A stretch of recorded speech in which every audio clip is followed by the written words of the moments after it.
This is a video I'm making for Ivante, the young man who was working 2 jobs with a 1-year-old who's struggling and said he was sick and tired of being poor and didn't know how to get out. I didn't have time to answer you when I was walking, but I wanted to take this minute to give you a longer answer. I'll read you the tweet, maybe we'll put it up on the screen. To Ivante, the young man who stopped me at the grocery store working 2 jobs with a 1-year-old who asked advice on how to get ahead. I gave you a short answer because I was in a rush and it ate at me. So if you follow me here, maybe you'll read this. What you're going through is tough. Being so young and already having to support a child is not easy, but you'll have the opportunity to become an amazing inspiration in a way I never could. Your success story will become your sermon. That being said, onto the advice. You're going to need to assume that luck isn't real or that it applies to everyone else but you, because the only way you're going to get out of your surroundings is by having something of value that other people want. And right now, the only thing you have is your time with low skills to trade, which is a hard game to play. You have to trade a lot of it only to get a little. So your main objective is to have the time to learn a skill while providing for your family. That means in the short term, your family may have to suffer. Scratch that. Your family will suffer. But better now when they're too young to remember it than when they're too old to forget. Again, not forever, but for now. So these are the things you're going to have to do. And this isn't dabble stuff. This is wake the fuck up, because if you don't, you're going to blink and be 30 and in the same spot, but worse. Number 1, cut all costs. And I mean all costs. You don't eat out anymore for anything. And if you're hungry, you deal with it. If it's not from a discount grocery store, you don't buy it. Clothing, what you've got is everything you need for the next 2 years, period. No exceptions. Reuse, trade, or go to Goodwill. You go to work, you go home, and home is ideally with your family. And when I say family, your folks. And if you don't have folks who have got room or a couch or a basement that you can stay at, the worst case is with another family also trying to make it and save. So it's 6 of you, 8 of you, 10 of you in one spot, all splitting it, all of you contributing. And it's gonna be as cheap as you possibly can. Number 2, increase your income. You're working 2 jobs. Your free time, I want you to spend applying to other jobs closer to what you want to do. He said he didn't like either of the things that he was doing at that time. So any at-home phone sales job has starter roles that require 0 experience to pay $40,000 a year or more. Do that and work your other job in between. If you can't, drive Uber. If you don't have a car, save up until you do. Number 3, the easiest thing to sell is someone else's stuff. So start there. Then learn how to buy stuff for cheap and then flip it. The bigger the thing, the more you make. You go from flipping cards to furniture to home, and the limit never really stops from there on. Final note, I could hear the stress in your voice when you were talking to me about your situation. It sounded like you didn't know what to do. Sadness comes from a lack of options. It's a feeling of hopelessness. But whenever you feel that, I want you to think this is ignorance, not sadness. It means I don't know enough, and that I can control. You asked me to come work for free, but I have no need for low-skilled labor. But I do have a need for high-skilled beasts. It's why I make the books and the courses and the content everywhere for free. So use those. Then get yourself a high-paying job, and every day apply for higher-paying ones. I recommend sales to start. Then once you get in there, for the love of God, work until your fingers bleed because you have no other option. You have no luck. Nothing is going to work out for you. You're not going to catch a break. You're going to have to make it happen. You're going to have to force it. You've got to become undeniable. And the best news is that you can do that in less than a year. So that's my advice. Number 1, cut all your costs, everything. Number 2, work more to make more and apply to better jobs and then learn to sell. 3, start selling more expensive stuff and then eventually sell your own. The game is just trading up over and over and over again. You're just a few trades away from a very different financial situation. So Ivante, I wanted to add on top of that, you're in a tough spot, and I think some of the words I probably just said to you might hopefully hit home somewhere.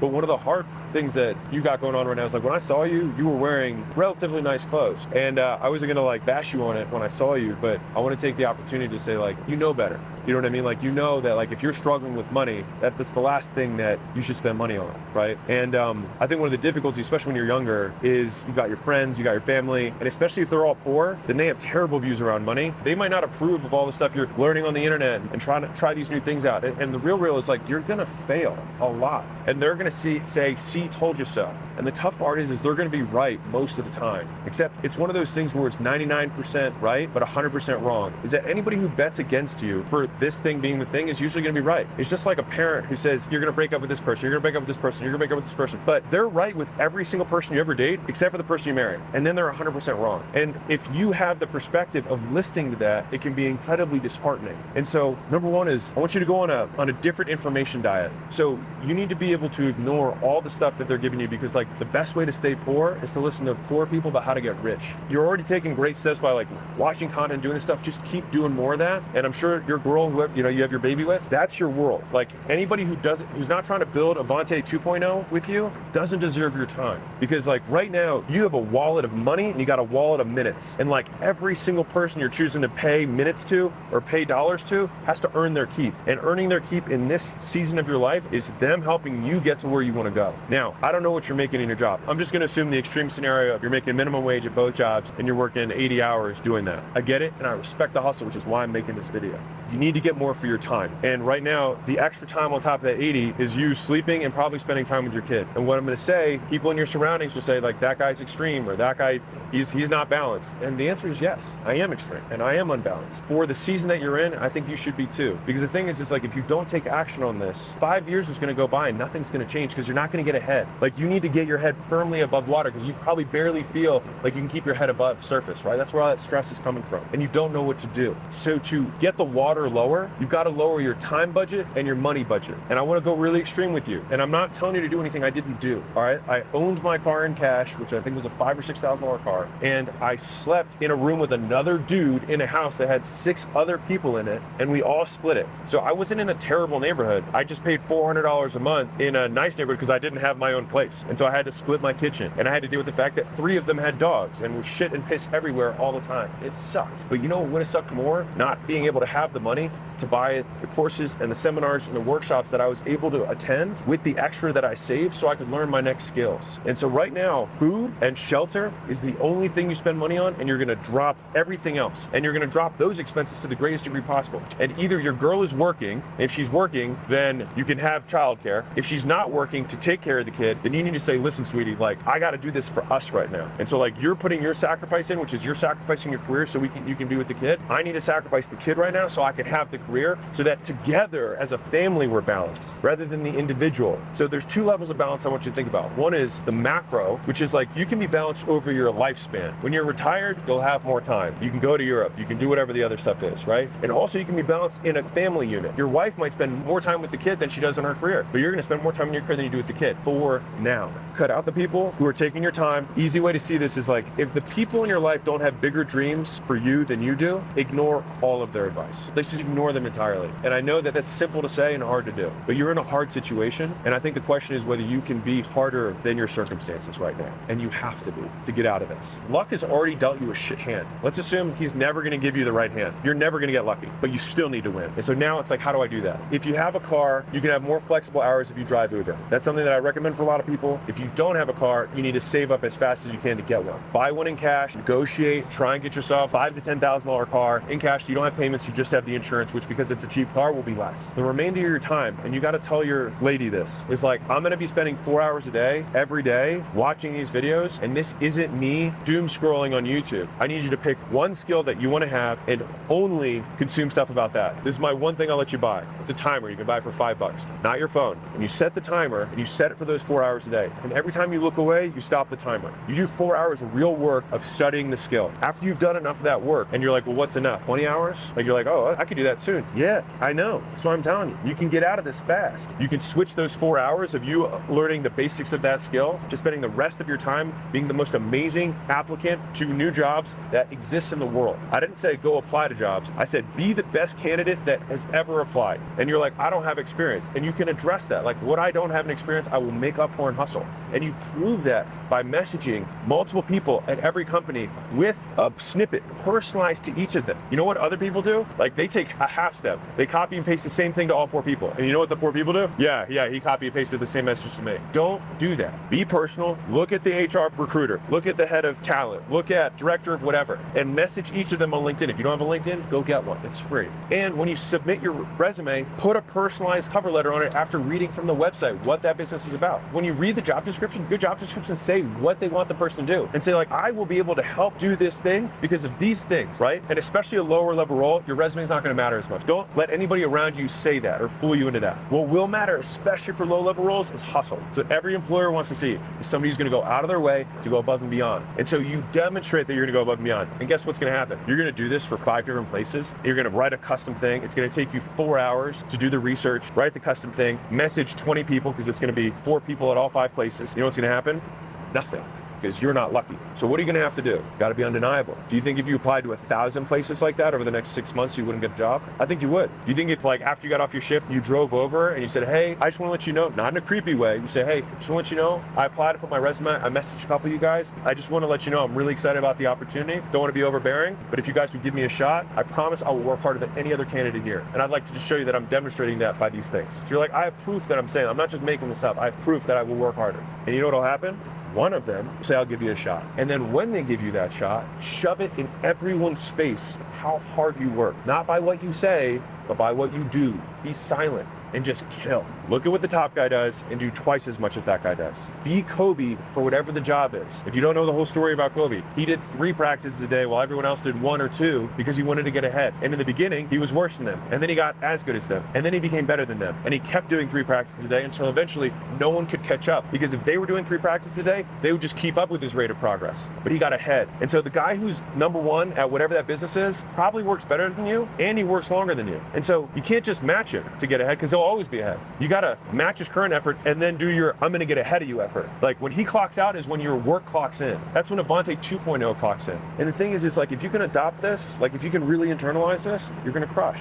You're gonna win. You can make luck not a factor. When I had Jacob, my 19-year-old, my son, I'm kidding. When I was talking to him, I think he was 16 actually. It was 15 or 16 when I started talking about this. Imagine, he's even less reason to get a job than you, all right? Less experience. I gave him 3 words, and he said he still remembers them to this day. I said, volume negates luck. If you need to put it on the back of your phones as a reminder to yourself. Because in the beginning, the volume you're gonna do is the timer of you watching the videos and taking the notes and watching the videos, learning the lingo, learning the language so that when you get into an interview, you know what to say. And then reps is gonna be watching mock interviews on YouTube, watching people who are hiring experts talk about the best ways to present. Watch some of Layla's videos about how to interview correctly. You do that stuff, you'll put yourself ahead of other people. Volume. Okay, cool. Now you're like, okay, but I'm not getting interviews. Volume negates luck. Crank the timer. Start doing the reps. 1 a day, 2 a day, 3 a day, 4 a day, 5 a day, 6 a day, 10 a day, every single day. You're like, wait, that's 40 messages that are personalized and 10 cover letters. Yep, that'll probably take about 4 hours. And then what do you do tomorrow? Set the timer, you do it again. Next day, you set the timer, you do it again. What do you do the next day? You set the timer, you do it fucking again. And you keep doing it. And on the ones that you really, really like, you drive over there after you get off your shift,